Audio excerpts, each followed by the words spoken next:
couple antique automobiles. It was a Bentley 1964 S3 and two Cadillacs. And he was walking by and lived on the next street. He particularly liked the 69 car. We began speaking more about automobiles. Scammers, an efficient scammer has a way of getting your confidence. Be careful people who are befriending you because they may be setting you up as a target. So I would give him some money, didn't have any real money. He arranged for my Social Security, which was about $2,000 a month, to his address. It's a case of where when you get clobbered and you're down, it's just like in the fight game. If you get knocked down, the guy who knocked you down figures it's going to be easier to knock you down the second time, maybe the third time. That's why I mention red flags for people. It's very difficult in the beginning to really tell that you're being scammed. I hear people say, well, you're a successful investment advisor. How could you be taken on such a scam? But they don't realize, people who are targets don't realize they're being scammed. I wonder when I'm going to sleep, how could I have been so obvious a target?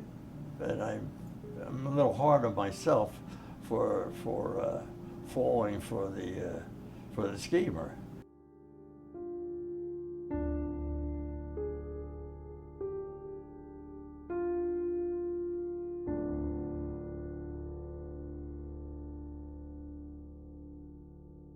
All my money was gone too. It taken all the money.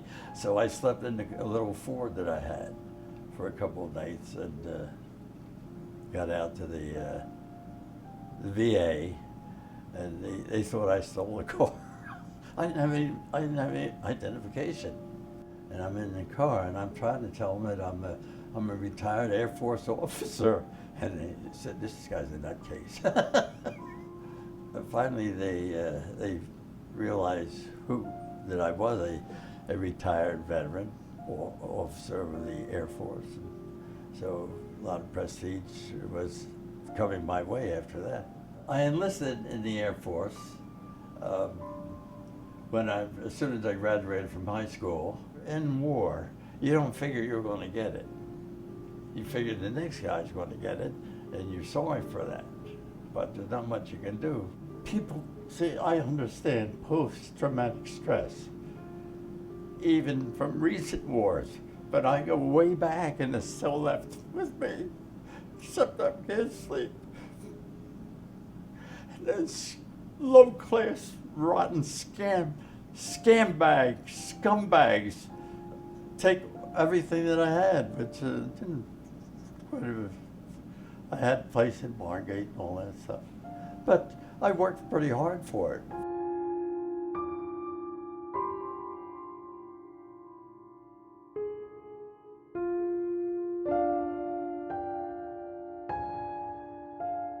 Just get along as best I can. I did get the cars back.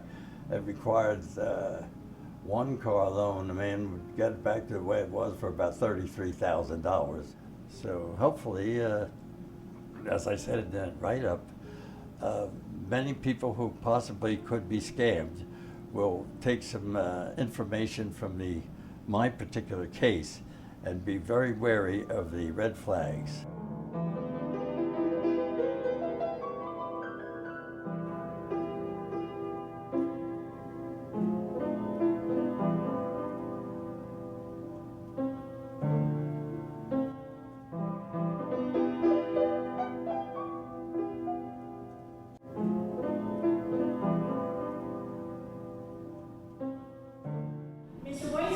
An example of what we call undue influence. Okay?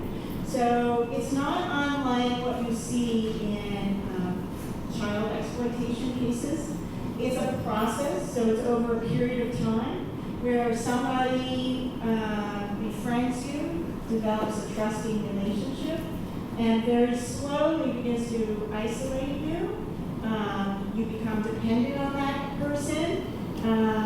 And you trust that they're helping you to take care of your finances. In Mr. White's case, it was a friendship based on the cars that we saw there. And the scammer pretended to be an enthusiast, and they began to have lunch, and Mr. White was having some health problems, and the scammer was very good at showing that he seemed to be very caring and very involved and wanted to make sure Mr. White was in a safe place and was very concerned about the house he was in and the stairs and making sure his financial security was there. This process of the scam took over 9 months, okay? So this is not the case where it's like identity theft where they just it's one and done and they go in. This is a process, and that's where you get that trust in there, and that's where you get the real isolation. Got access to his bank accounts and everything. They got access, they took advantage of his coming out of the hospital, being on medication, all of those things.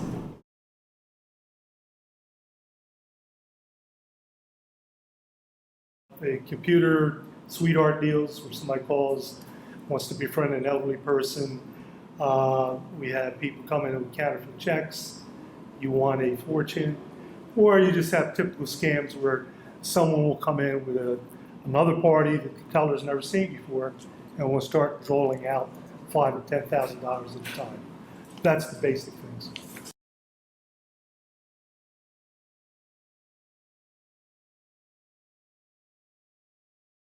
So let's start out when something happens, what to do. We talked about police reports, we talked about going to your bank.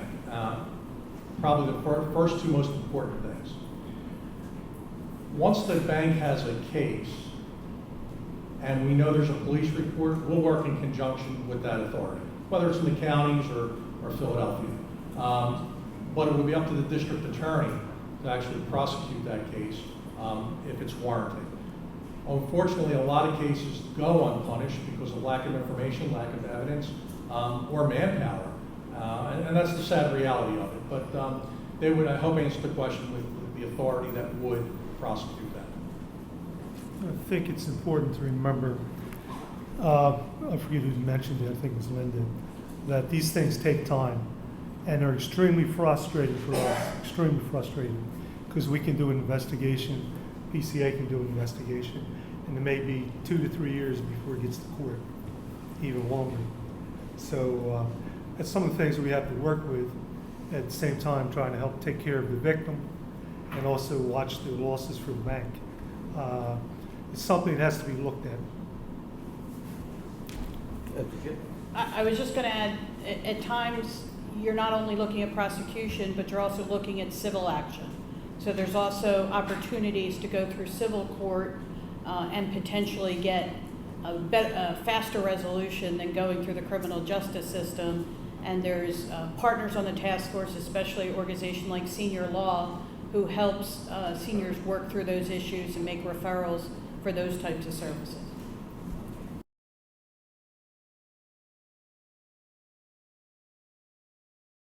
When you put your money with any bank, you have the right and you should feel comfortable that your information and your money is safe. And that's a basic right of banking with any financial institution. We do exhaustive training with all our individuals to help talk with our customers about what's going on. So, for example, if someone comes in and says, I need to take $10,000 in cash from my account, we train our staff to say, why? Some people feel that's invasive. I feel that it's just good banking practice, because in this day and age, walking around the city or anywhere with a sack full of cash is not safe. So we ask, what's it for? What do you need it for? Can you take an alternate method? Who are the funds going to, which is the most important? Mr. White's sad story, and he certainly was seasoned in his years, but we had a case a couple months ago with a school teacher in her mid to late 40s, and she was going to send money to her boyfriend in Nigeria. Very sad, right? But fortunately, one of our customer service reps said, "Did you ever meet the guy in person?" And she was very hesitant to come forth with the information. Maybe it was embarrassment, or maybe she actually felt this was her true love. But it's sad. And well, you know, the good news of the story is we saved the money. But even after, and I spoke to her personally because she just didn't want to hear from the managers, and we all take pride in these saves. Even after I got off the phone with her, you can still tell that there was a glimmer of maybe this is real and the bank is wrong. I know this is going to come off a little pompous. We're not wrong. We've seen so many sad cases. So if you don't have a good relationship with your banker, I encourage you to do that in any situation. You know, lots of scams go around. Hey, I see your front step is broke. Give me $5,000 and I'll fix it. Or give me half up front and I'll come back with a cement truck. Roofs. I was just up on your roof and it's full of holes. We can do this service for you at half of the price. I guess my only comment is if it's too good to be true or you didn't ask for it, pause. Ask someone, ask a relative, ask a friend, ask your banker. I've been asked to give them money to fix my roof, but I wasn't really sure. We'll talk through that with you. We'll walk through it. I've empowered all my staff, get on the phone with the individual that's asking for the money. They never have. So that right there is the powerful point. So really to close is, you know, you certainly have a responsibility. We want to educate you. We want to give you as much information to make an informed decision. But as a bank, you know, we also have skin in the game. And it's our duty to protect your information and your money.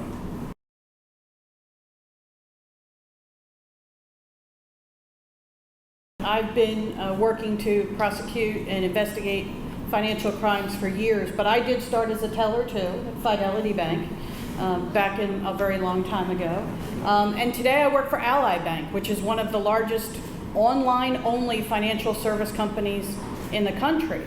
And our job is to monitor those transactions online, and that's a great opportunity for you to have those financial talks. Chris talked earlier, and you've heard this ongoing theme even from Councilman Green, of don't be embarrassed.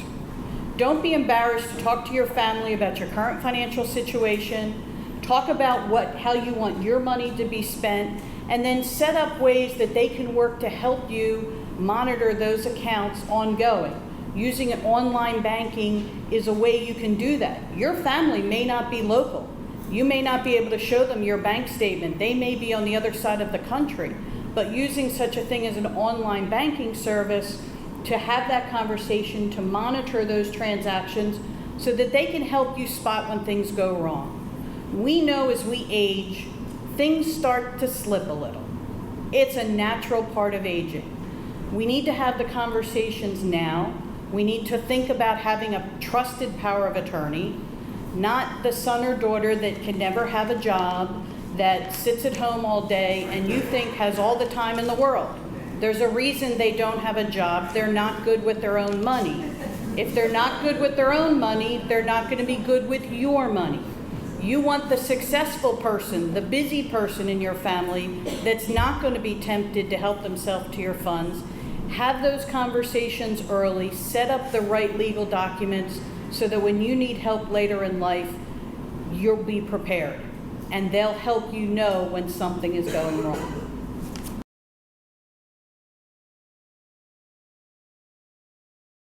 If there's a situation where someone at the bank is offering to be your power of attorney, or, you know, just give me your ATM card and I'll go make a $100 withdrawal every other week, and this is really for the group, don't. We shouldn't. That doesn't mean it wouldn't happen, but you need to protect your information. You know, we all have responsibilities. I think I talked about a little bit what the bank's responsibilities are, and your responsibilities. Keep your debit card safe.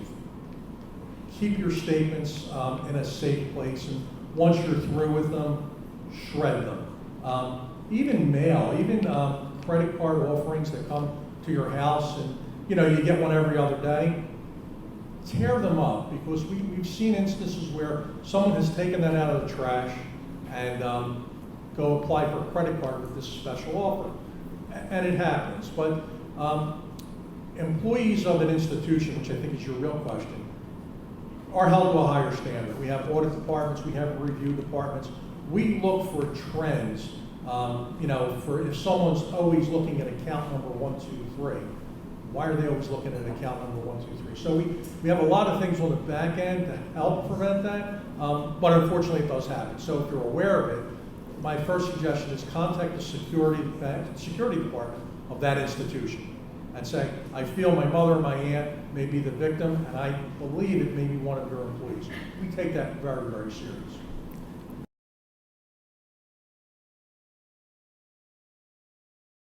The sad reality is your odds of recovery are extremely low.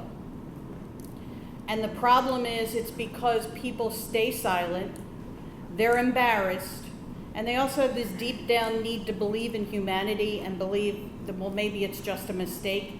They don't like to believe that people are out there to take advantage of them. So the most important thing is when you recognize it's happening, immediately the first person you want to talk to is your bank, so that they can take protective actions against your account to stop additional loss of funds. The other thing you want to do is talk to the police. You want to file a police report so that they're aware of that. And then you want to talk to a trusted person in your family or your friends that can help you get through it. I think you talked, how do we get such money back? One of the biggest things is time. Timeliness of reporting in any type of financial fraud. The folks up here will tell you, the faster that the financial institution and the police know about it, the better chance we have. The biggest recovery we had was by talking bank to bank, important things that Mike has brought up, the cooperation of the financial institutions talking to each other. We can reach out to our peers in other banks, and if your money has moved to another bank, sometimes we can get that transaction frozen. And we've done that on numerous occasions. I had $600,000 on hold for a older customer out in Pittsburgh, Pennsylvania, because my last job I was traveling all over the state. And we were able to get $600,000 that had been stolen by a daughter. As Chris mentioned, family is your number one issue. You like to think you love, there's all that love, but there's temptation, things go wrong in life. You still have to have that trusted advisor and know that at times your family can take advantage of you. So there are opportunities, but timeliness is everything. Silence is what's going to stop you from having any chance of recovery.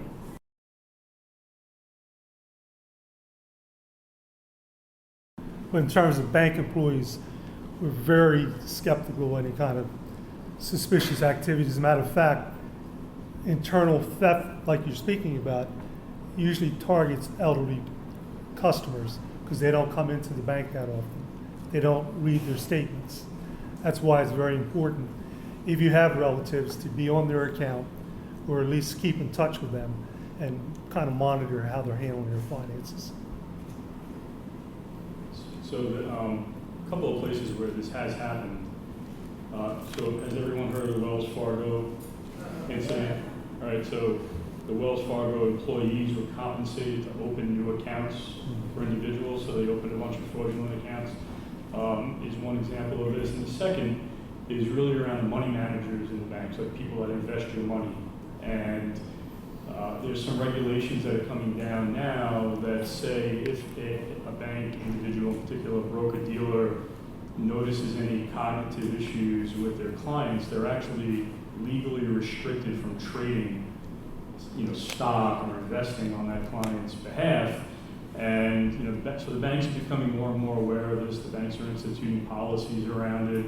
But I think the answers that you got from the panel, if it's sort of post the event, go to the bank itself. But certainly it's not unprecedented, and certainly the banks are recognizing and are trying to put regulations and processes in place to prevent it. Yeah, and I have one other thing just to add to that. I think most banks do something similar, but I know it's beneficial. We absolutely do this. If you get a letter in the mail and the first line is thank you for opening your new account with Beneficial Bank, and there's a bunch of stuff in the middle. We're not going to talk about that. The last line is, if you did not open this account, please contact the security department, and there's a phone number there. So if you were to get from Wells Fargo, from any bank, thank you for opening the account, and you know you didn't do it, find the phone number on that letter and call immediately.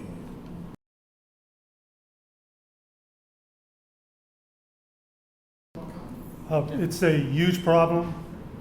banks are taking tremendous losses on it. We work with the Secret Service and the FBI. As a matter of fact, we just had a big meeting yesterday about it. What we advise our member banks to do is to make part of their procedure in the morning is to go out and inspect their ATMs. We also advise them to take a picture of the ATM because the devices are so sophisticated. Unless you have a picture to compare it, you cannot tell. Very difficult. And a lot of the people who do this are from overseas. So even when they do get caught, they get sent back, and then 6 months later, the back here is a different name doing the same things. Huge problem.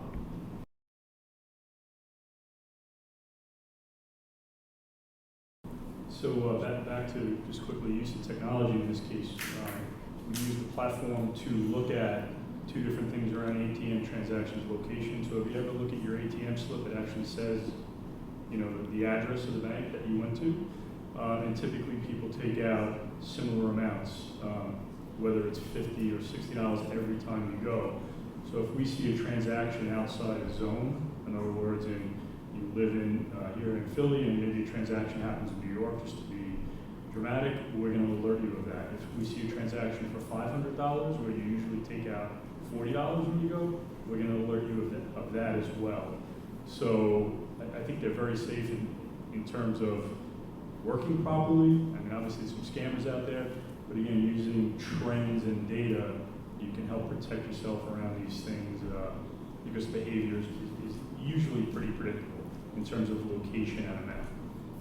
It's a good point. Also, the banks are responsible to reimburse you for that too, if you do take it.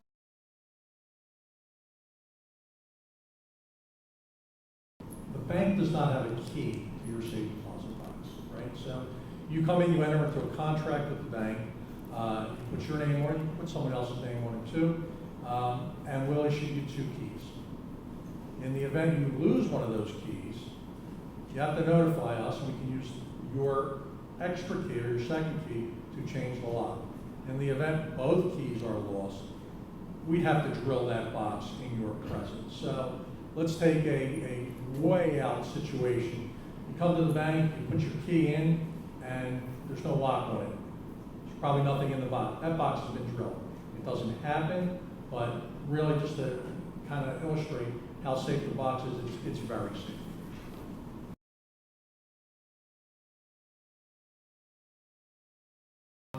Anything of value that can't be replaced.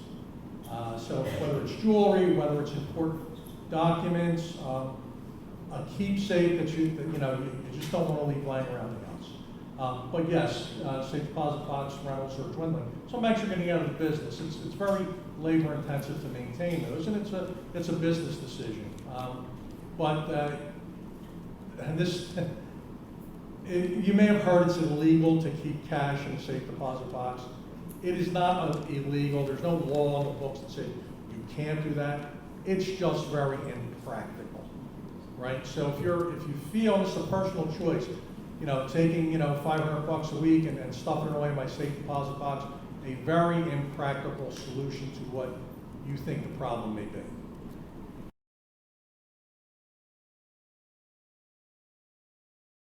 I really wish there was. The state can remain there for a long time. I mean, let me just talk more about the process. First of all, when you name an executor, just like when you name an agent, I really would like all of you to talk to that person, to let them know that you named them as that person so they know. Because the will has to go down to the registered wills, it has to be presented, all the assets have to be combined, payments have to be made, if there's any debts or things, there might be property has to be sold, and there has to be an inheritance tax. It's a lot of responsibility, and it's not an overnight process, okay? Once they file and they begin the process, then you get the inheritance tax return, so there's a little more pressure, but until that's filed, it's just sitting there. And we do have a big problem in Philadelphia with what's called tangled title. So we have housing sitting in the name of people your age, and the house is in your parents' or grandparents'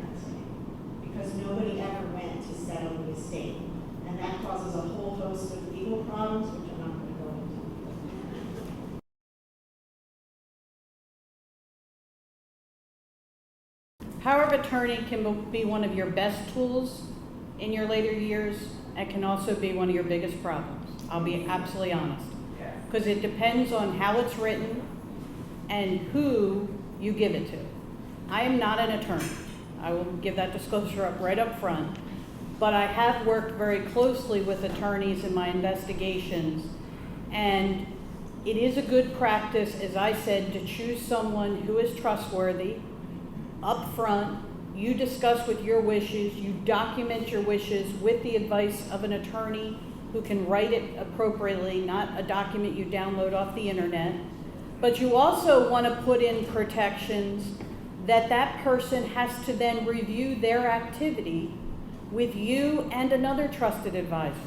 You want to have somebody else looking over their shoulder. I can tell you, I'm the power of attorney for my father, but I still show him his bank statements every month. My brothers know what I'm doing with the money because I want full open disclosure. If your power of attorney is hiding what they're doing, if they're not willing to share with you, then that's a concern. The other thing you mentioned was just adding someone to your bank account. There are things, when you add someone to your bank account, they assume ownership of that money when you pass. So you have to be careful, because if you've designated that your money when you pass goes to multiple people in your family, but you only put one person on that bank account, that's kind of contradictory. So you want to talk to someone who's an attorney that can talk to you about how to best manage your estate before you do some of those things, because you may have written a will that says one thing and then you change your bank accounts and that has a different impact. John and Mary have to sign to do something. And I can speak on behalf of Beneficial Bank, but most banks do the same thing. We don't accept ands, it's or. So, if you have 3 people on there, any 3 have rights or ownership to those funds. And what's also important to understand, if the individual has some credit problems, or there's a levy or a garnishment, your funds, which you now made them a joint owner on, are exposed to that. So if there's any question, you certainly want someone to help along with your finances and do your bills. Power of attorney is always the better option because they're not an owner, they're an agent for you. So there are financial powers of attorney, there are healthcare powers of attorney, there are what are called springing powers of attorney, there are durable powers of attorney. When you ask for a durable power of attorney, durable means that it is in effect and then something happens and you're incapacitated, and the power of attorney will continue past your incapacitation. Versus what's called a springing power of attorney, where it's not active until the time where usually at least 2 physicians say that you no longer have capacity, and then at that point the power of attorney becomes activated. So it's really an activation piece and keeping it in place when something happens to you. Like you walk out here and get hit by a taxi and you're unconscious. If you have a durable power of attorney, it's good. Versus you have the other type, now you have to wait to get all of the things in place. So that's really what that means. When you have a power of attorney that's not springing, that power of attorney paperwork is in effect when it's signed. And you have to understand that you have named an agent, so it's in effect at that time. The actual durable piece actually means that it continues, but it's in effect at that time. And then it continues even when you're not active. But the one thing I have to say to you is, when you write these documents, there are legal protections. The agents have what's called a fiduciary duty in the financial part. So they have obligations. You always have a right, as long as you have capacity, to revoke, to take away that power from those people. And you have to remember that. They also are beholden to the courts to show an accounting of what they've done. The courts can also go after their assets if they've acted improperly or or committed fraud, and they can pull those assets back for you. So there are some real good protections there. And just to get back in terms of adding people to your bank account, just remember that those protections aren't always there when they're not an agent under power of attorney, okay? That there are some ownership rights. You may have civil action, but it's not the same sort of protections that